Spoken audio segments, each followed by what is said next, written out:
മുക്കം 10 വർഷകാലത്തിന് ശേഷം കിഴക്കൻ മലയോര മണ്ണായ തിരുവമ്പാടിയെ UDF തിരിച്ചുപിടിച്ച് തിളക്കമാർന്ന വിജയ കിരീടമണിഞ്ഞു. അതേസമയം കൊടുവള്ളിയെ 36,682 ഭൂരിപക്ഷത്തിലൂടെ ചരിത്ര വിജയം തീർത്ത് നിലനിർത്തി. 16ാം നിയമസഭയിലേക്ക് 6,741 വോട്ടിന്റെ ഭൂരിപക്ഷം നേടി UDF സ്ഥാനാർത്ഥി CK കാസിം വിജയം നേടിയത്. പുതുപ്പാടി ഗ്രാമപഞ്ചായത്തിൽ ആദ്യ റൗണ്ടിലെ വോട്ടെണ്ണലിൽ CK കാസിമിന് 3,532 വോട്ടുകളുടെ ഭൂരിപക്ഷത്തിലൂടെ ലീഡ് പ്രയാണം ആരംഭിച്ചത്. 38 ബൂത്തുകളുടെ കണക്കാണിത്.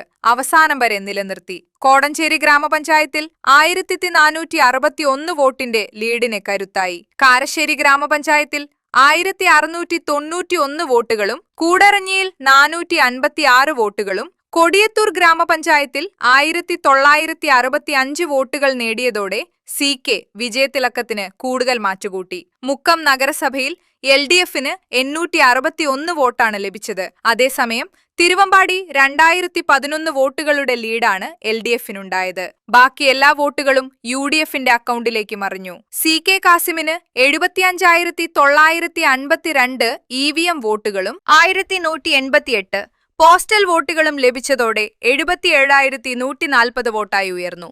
മണ്ഡലത്തിലെ 49.23% വോട്ട് CK കാസിം നേടി. ലിൻഡോ ജോസഫ് 69,319 EVM വോട്ടുകളും 1,080 പോസ്റ്റൽ വോട്ടുകളും നേടി 70,399 വോട്ട് ലഭിച്ചു. 44.93%. NDA സ്ഥാനാർത്ഥി 7,273 EVM വോട്ടും 107 പോസ്റ്റൽ വോട്ടുകളും ലഭിച്ചപ്പോൾ 7,380 വോട്ടായി മാറി. പതിറ്റാണ്ടായി നഷ്ടപ്പെട്ട UDFന്റെ സീറ്റ് പ്രചരണത്തിന്റെ ആവേശ തരംഗങ്ങൾ സൃഷ്ടിച്ചാണ് തിരുവമ്പാടിയുടെ മണ്ണിൽ വിജയക്കൊടി പാറിയത്. കൊടുവള്ളിയിൽ UDF സ്ഥാനാർത്ഥി PK ഫിറോസ് 93,688 EVM വോട്ടും 1,478 പോസ്റ്റൽ വോട്ടുകൾ നേടി 95,164 ഉയർത്തി ചരിത്രമാക്കിയത്. NDAയുടെ ഗിരി പമ്പനാൽ 9,662 EVM വോട്ടും 170 പോസ്റ്റൽ വോട്ടും കരസ്ഥമാക്കി 9,832 നേടി. തിരുവമ്പാടി നിയോജക മണ്ഡലം ഐക്യജനാധിപത്യ മുന്നണിയുടെ മണ്ഡലമാണെന്ന് CK കാസിം പറഞ്ഞു. തിരുവമ്പാടി നിയോജകമണ്ഡലത്തിൽ നമ്മൾ തെരഞ്ഞെടുപ്പ് ഘട്ടത്തിൽ പറഞ്ഞതൊന്നും തന്നെ മറക്കുന്നില്ല. അവിടെയുള്ള അനിവാര്യമായ സാഹചര്യങ്ങളുണ്ട്. വന്യമൃഗശല്യമാണ് ഏറ്റവും പ്രയാസമായി നിൽക്കുന്നത്. കാർഷിക മേഖലയിൽ കഴിഞ്ഞ 10 വർഷക്കാലമായിട്ട് ഒന്നും ചെയ്യാത്തൊരു സർക്കാരാണ് കടന്നുപോയത്. കുട്ടിഘോഷിക്കപ്പെട്ട ഒരുപാട് വികസനമൊക്കെ പറഞ്ഞെങ്കിലും സാധാരണക്കാരന് ബോധ്യപ്പെട്ടില്ല. അവൻ്റെ ജീവിതവും താഴോട്ടാണ് പോയിക്കൊണ്ടിരുന്നത്. അത് സ്വാഭാവികമായും സാധാരണക്കാരന് കൂടി ഗുണം ചെയ്യുന്ന രൂപത്തിലുള്ള ചില പദ്ധതികളും പരിപാടികളും നമ്മൾ ആവിഷ്കരിക്കും. അത് തദ്ദേശ സ്വയംഭരണ സ്ഥാപനങ്ങളുടെ ഒരു കൂട്ടായ്മ രൂപപ്പെടുത്തും. അത് തദ്ദേശ സ്വയംഭരണ സ്ഥാപനത്തിൽ പ്രവർത്തിച്ചൊരു വ്യക്തി എന്നുള്ള നിലയ്ക്ക് ഈ തദ്ദേശ സ്വയംഭരണ സ്ഥാപനങ്ങളിൽ ഭരണപക്ഷവും പ്രതിപക്ഷമൊന്നും ഇല്ലാന്ന് ചിന്തിക്കുന്ന ഒരാളാണ്. ഞാനെങ്ങനെയാണ് പ്രവർത്തിച്ച് പോകുന്നത്.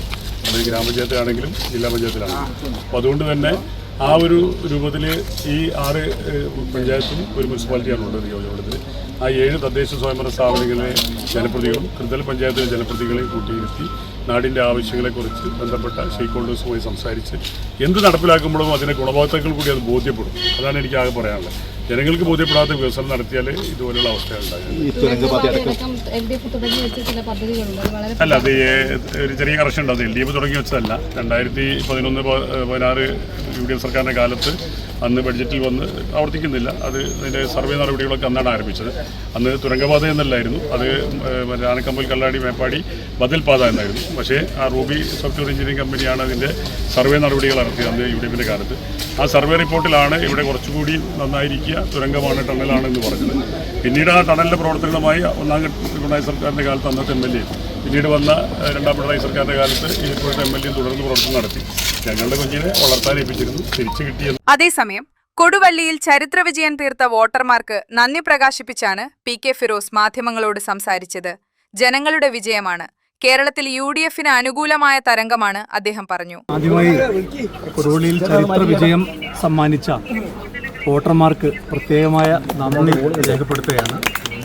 30,000-ലധികം ഭൂരിപക്ഷം ആണ് ഇപ്പോൾ ഏറ്റവും ഒടുവിൽ കിട്ടുന്ന വിവരമനുസരിച്ച് മനസ്സിലാക്കാൻ സാധിക്കുന്നത്. ഇത് ജനങ്ങളുടെ വിജയമാണ്. കൊടുവള്ളിയിൽ മാത്രമല്ല, കേരളത്തിലുടനീളം UDFന് അനുകൂലമായ തരംഗമാണ് കാണാൻ സാധിക്കുന്നത്. ഇത് ജനങ്ങൾ നൽകിയ വിജയമാണ്. ഇടതുപക്ഷം, പ്രത്യേകിച്ച് കേരളത്തിൻ്റെ മുഖ്യമന്ത്രി ശ്രീ പിണറായി വിജയൻ കഴിഞ്ഞ 10 വർഷക്കാലം ഈ നാടിനോട് കാണിച്ച കേരളത്തോട് കാണിച്ച, കേരളത്തിലെ ജനതയോട് കാണിച്ച അവഗണനക്കെതിരായി, ദുർഭരണത്തിനെതിരായുള്ള ജനത്തിൻ്റെ വിധിയെഴുത്താണ്. ഈ വിധിയെഴുത്ത് UDFന് മുന്നോട്ട് നടക്കാനുള്ള ഒരു ഊർജ്ജമാണ്. കൊടുവള്ളിയിൽ പ്രത്യേകിച്ച് കഴിഞ്ഞ 10 വർഷക്കാലമായി കടുത്ത അവഗണനയാണ് കേരളം ഭരിക്കുന്ന സർക്കാർ കാണിച്ചുകൊണ്ടിരിക്കുന്നത്. ഇനിയുള്ള 5 വർഷക്കാലം കൊടുവള്ളിയിലെ ജനങ്ങൾക്ക് അതിനുള്ള പരിഹാരമുണ്ടാക്കുന്ന പ്രവർത്തനത്തിൽ ഏർപ്പെടുക എന്ന ഉത്തരവാദിത്തമാണ്. അതോടൊപ്പം ലിൻഡോ ജോസഫ് ഇരട്ട വിജയപ്രതീക്ഷയുമായി ഇഞ്ചോടിഞ്ച് പോരാട്ടം നടത്തിയാണ് പരാജയം ഏറ്റുവാങ്ങിയത്. NDA ഇക്കുറി 7380 വോട്ടുകൾ നേടി നില മെച്ചപ്പെടുത്തി. Unnichekku, today news, Mukkam.